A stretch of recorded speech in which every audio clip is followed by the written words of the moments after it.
So friends, अब India versus Australia matches के बाद आईपीएल 2023 स्टार्ट होने वाला है। तो इसके बारे में बात करते हैं। मैं आपको ब्रीफ में इसके फॉर्मेट के बारे में बताऊंगा और अब की बार इस आईपीएल में कुछ नए रूल्स आए हैं। उन रूल्स के बारे में मैं आपको पूरी जानकारी दूंगा। तो पहले तो फॉर्मेट की बात करते हैं। फॉर्मेट इस साल के आईपीएल का बिल्कुल सेम है जो पिछले साल के आईपीएल का ही था, पर फिर भी मैं आपको थोड़ा ब्रीफ में बता देता हूं। टोटल 10 टीम्स है और हर टीम टोटल 14 मैचेस खेलेगी। कुछ टीम्स के साथ वो 2 बार खेलेगी और कुछ टीम्स के साथ 1 बार खेलेगी। सो इस तरीके से जब सारी टीम्स अपने अपने मैचेस खेल लेगी, 14 मैचेस, टोटल 70 मैचेस हो गए, तो जो टॉप 4 टीम्स रहेगी वो प्लेऑफ्स के लिए क्वालिफाई करेगी। तो 1, 2, 3, 4 उनकी जो पोजीशन रहेगी टेबल्स में, उसके अकॉर्डिंग जो नंबर 1 और नंबर 2 की टीम होगी वो फर्स्ट प्लेऑफ में भिड़ेगी। उसमें जो जीतेगा वो फाइनल में पहुंचेगा और जो हारेगी उसको एक और मौका मिलेगा। और दूसरी तरफ नंबर 3 और नंबर 4 की टीम का आपस में मैच होगा। जो उसमें हारेगी वो बाहर हो जाएगी और जो जीतेगी तो वो पहले प्लेऑफ्स में हारने वाली टीम के साथ खेलेगी और उनमें जो जीतेगा वो फिर फाइनल में पहुंचेगा और फाइनल में ऑफ कोर्स फिर जो 2 टीमें भिड़ेगी तो जो जीतेगा वो विनर होएगा। तो दैट इज द फॉर्मेट। ये पिछले साल भी यही फॉर्मेट था आईपीएल का। और इस साल आईपीएल में कुछ नए रूल्स इंट्रोड्यूस हुए हैं, इंटरेस्टिंग रूल्स है। सबसे पहले तो इसमें जो रूल है वो है इम्पैक्ट प्लेयर रूल। इस रूल में क्या है कि जो प्लेइंग 11 होगी, इसके अलावा भी 4 सब्स्टिट्यूट प्लेयर्स डिक्लेयर किए जा सकते हैं। उनमें से एक प्लेयर मैच के बीच में आ सकता है, तो उसको इम्पैक्ट प्लेयर कहेंगे।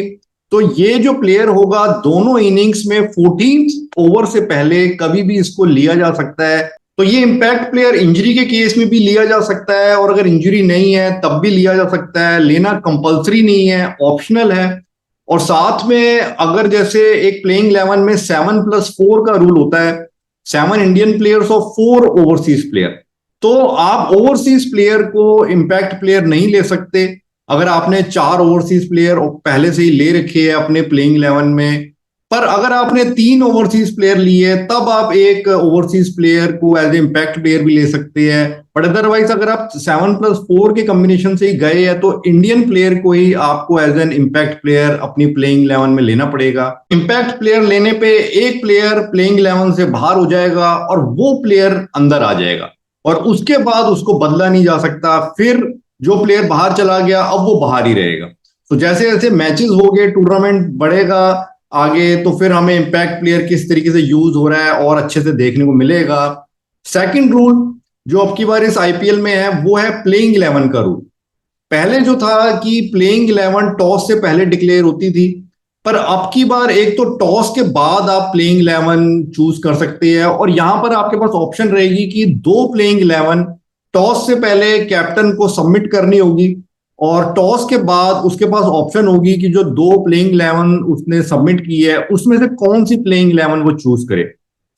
अगर वो टॉस जीतता है, हारता है, बैटिंग है, बॉलिंग है, उसके अकॉर्डिंग वो अपनी प्रेफर्ड प्लेइंग 11 चूज कर सकता है। तो ये एक सेकंड रूल है आपकी बार। तीसरा जो आपकी बार रूल है, 2 डीआरएस पर इनिंग्स यहां पर आपकी बार अलाउड रहेंगे और साथ में आपकी बार नो बॉल और वाइड्स को लेके भी रिव्यूज आप ले सकते हैं। ये इस वक्त क्लियर नहीं है कि ये जो वाइड और नो बॉल के रिव्यूज है ये इन 2 रिव्यूज में ही काउंट होंगे या अलग से होंगे और कितने होंगे, ये अभी मेरे को क्लियर नहीं है। जो मैंने पूरा चेक किया है, सो मे बी जैसे टूर्नामेंट बढ़ेगा, आगे स्टार्ट होगा तब क्लियर होगा।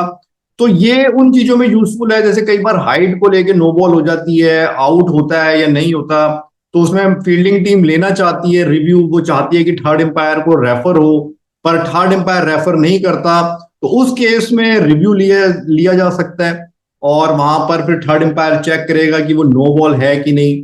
और इसी तरह वाइड के केस में भी क्रूशल स्टेज है, तो वहां पर एम्पायर का जो डिसीजन है उसको चैलेंज किया जा सकता है अगर फील्डिंग टीम को या बैटिंग टीम को भी लगता है कि यहाँ वाइड होनी चाहिए या नहीं होनी चाहिए। अब की बार ये नो बॉल और वाइड को लेके भी रिव्यूज लिए जा सकते हैं। ये एक तीसरा न्यू रूल इंट्रोड्यूस हुआ है। इसके अलावा एक चौथा रूल है कि कोई भी फील्डर या विकेट कीपर की तरफ से अगर अनफेयर मूवमेंट होती है, पहले से ही वो मूवमेंट करे जो कि फेयर नहीं है, गलत मूवमेंट है, पहले से एंटिसिपेट करके, या वो फेक फील्डिंग करे कि जैसे थ्रो करने का वो नाटक करे पर उसके पास बॉल नहीं है, इस टाइप की भी। या अगर बॉल मान लीजिए आने से पहले ही वो किसी साइड में मूव करे, तो ये अनफेयर मूवमेंट में काउंट होगा, और ऐसी मूवमेंट पे बॉल को डेड डिक्लेयर कर दिया जाएगा, और फील्डिंग करने वाली टीम पे पेनल्टी रन्स लगेंगे, 5 पेनल्टी रन्स। तो ये 4 कुछ मेजर चेंजेस और रूल्स इस बार इंट्रोड्यूस किए गए हैं। कुछ और भी इसके अलावा रूल्स है छोटे मोटे, बट वो मैं आपको नहीं बताऊंगा, फिर नहीं तो थोड़ी कंफ्यूजन ज्यादा हो जाएगी। जो मैंने रूल्स देखे तो उनमें ये मेरे को इंपॉर्टेंट रूल्स लगे। वैसे पर्सनली ये जो 4 रूल्स है, इनमें मेरे को पहले 2 रूल्स कोई खास पसंद नहीं आए। मेरे अकॉर्डिंग थर्ड और फोर्थ रूल तो अच्छा है, फर्स्ट और सेकंड रूल की कोई जरूरत नहीं थी। जो गेम है उसके अकॉर्डिंग ही चलते रहने देना चाहिए था। बट लेट्स सी, ये जो रूल्स इन्होंने इंट्रोड्यूस किए हैं प्लेइंग 11 के भी, कि 2 प्लेइंग 11 में से आप एक चूज कर सकते हैं टॉस के बाद, इम्पैक्ट प्लेयर का रूल, तो इससे कितना और इंटरेस्ट डेवलप होता है आईपीएल में, ये तो आईपीएल स्टार्ट होने पे हमें पता चलेगा।